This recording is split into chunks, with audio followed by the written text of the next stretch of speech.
स्वर्ग की यात्रा।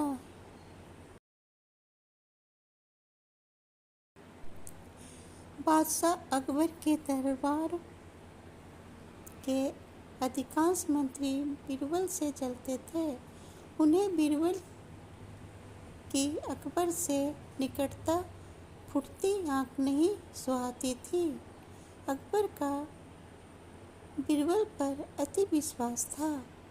हर बात पर बीरबल की राय को सर्वोपरि रखना भी वे कारण थे, जिसके कारण बीरबल दरबारियों की ईर्ष्या का पात्र था।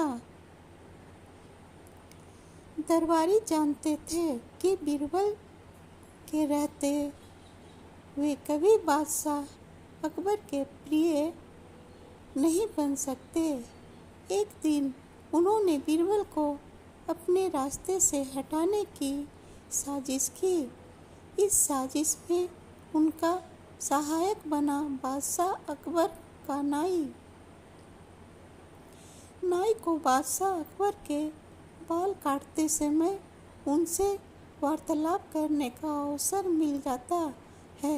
एक दिन बाल काटते हुए वह अकबर से बोला, बादशाह सलामत, कल रात मैंने एक सपना देखा जिसमें आपके अब्बा हुजूर मुझे दिखाई दिए।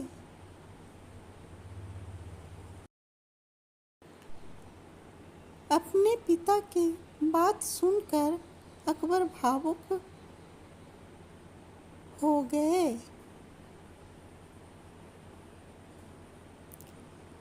वे बहुत छोटे थे जब उनके पिता की मृत्यु हुई थी। भावुक होकर उन्होंने नाई से पूछा, अच्छा, कैसे लग रहे थे अब्बा हुजूर? अपनी बात में अकबर को रुचि लेते देख नाई ने अपनी चाल चल दी। वो ठीक लग रहे थे हुजूर। उन्होंने मुझसे कहा कि वे स्वर्ग में हैं और बहुत आराम से हैं। बस एक चीज़ की कमी उन्हें खलती है।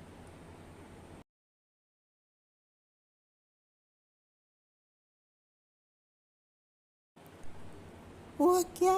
अकबर की उत्सुकता बढ़ने लगी।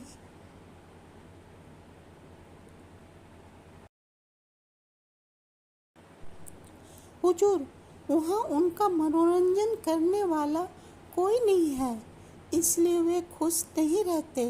स्वर्ग से जब भी वे बीरबल को आपको लफीते सुनाते हुए देखते हैं तो सोचते हैं कि काश बीरबल उनके पास होता। उन्होंने आपके लिए पैगाम भिजवाया है कि बीरबल को उनके पास स्वर्ग भिजवा दिया जाए।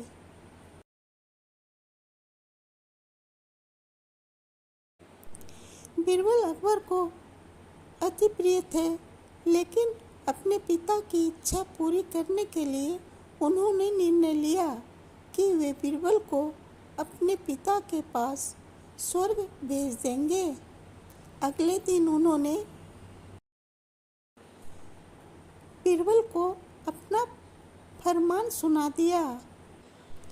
बीरबल अकबर का फरमान सुनकर हैरान रह गया। पूछने पर अकबर ने नाई के स्वप्न की बात बीरबल को बता दी। बीरबल को समझते तनिक भी देर न लगी कि ये दरबारियों की उनके खिलाफ साजिश है और इस साजिश में नाई भी उसके साथ है। लेकिन अकबर के आदेश की अवहेलना करने का साहस उसमें नहीं था। वह स्वर्ग जाने को तैयार हो गया, लेकिन उसके पहले अपने परिवार के साथ समय व्यतीत करने के लिए उसने कुछ दिन का समय मांग लिया। घर पहुंचकर उसने सारी बात अपनी पत्नी को बताई, जिससे सुनकर वह चिंतित हो गई। लेकिन बीरबल इस विपत्ति से निकलने के लिए एक योजना बना चुका था। योजना अनुसार अपनी पत्नी के साथ मिलकर उसने अपने घर के आंगन में एक कब्र खोद ली। साथ ही उस कब्र के भीतर उससे अपने शयन कक्ष को जाती एक सुरंग भी निकाल ली। कुछ दिनों तक घर पर रहने के बाद बीरबल अकबर से मिला और बोला, जहाँपना, अब मैं आपके पिता के पास स्वर्ग जाने को तैयार हूँ, किंतु आपसे मेरा निवेदन है कि मेरे परिवार की परंपरा अनुसार मुझे मेरे घर के आंगन में ही जिंदा दफना दिया जाए। अकबर बीरबल की बात मान गए और उसे उसके घर के आंगन में बनी कब्र में जिंदा दफन करवा दिया। योजना अनुसार बीरबल कब्र से लगी सुरंग से होते हुए अपने घर आ गए। उसके बाद 2 महीने तक वह घर पर ही छुपकर रहा। 2 महीने बाद वो अकबर के दरबार में पहुंचा। सारे दरबारी उससे देखकर हैरान थे। बीरबल के बाल और दाढ़ी बढ़ी हुई थी और वह बड़ा ही विचित्र नजर आ रहा था। उसे इस अवस्था में अपने सामने देख अकबर ने पूछा, बीरबल, तुम वापस आ गए?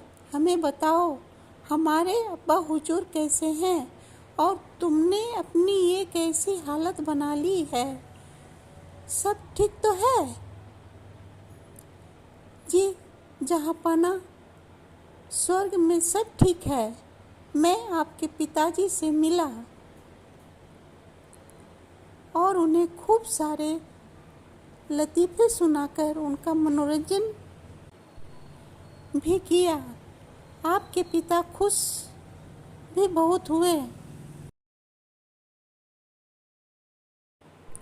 लेकिन बीरबल के कहना जारी रखा, स्वर्ग में नाई का ना होना एक बड़ी समस्या है, इसलिए तो मेरे बाल बढ़ गए हैं और दाढ़ी भी आपके पिताजी के बालों और दाढ़ी की हालत तो मुझसे भी बुरी है। इसलिए उन्हें स्वर्ग में आपके नाई को भिजवा देने का पैगाम भेजा है। इत्तेफाक से नाई भी उस दिन वही था। बीरबल की बात सुनकर उसकी सिट्टी पिट्टी गुम हो गई। इधर अपने अब्बा हुजूर की ये इच्छा भी पूरी करने के लिए अकबर ने नाई को जिंदा दफनाने का आदेश दे दिया।